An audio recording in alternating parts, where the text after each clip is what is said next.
Praise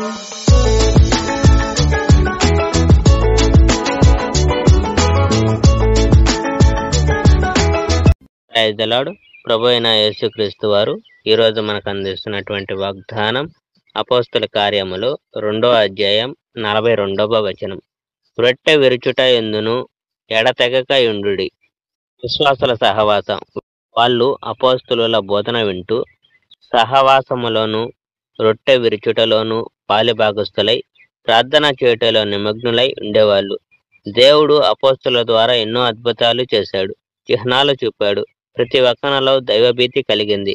భక్తులంతా ఒకే చోట సమావేశమయ్యారు. తమ దగ్గర ఉన్న ప్రతి వస్తువును అందరితో కలిపి పంచుకునేవాళ్ళు.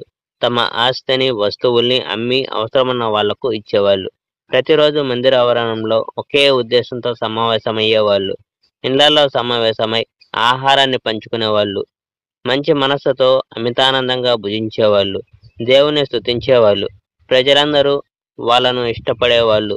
ప్రభువు తాను రక్షించిన వాళ్ళను విశ్వాసులతో చేరుస్తూ వచ్చాడు. Praise the Lord. May God bless our India.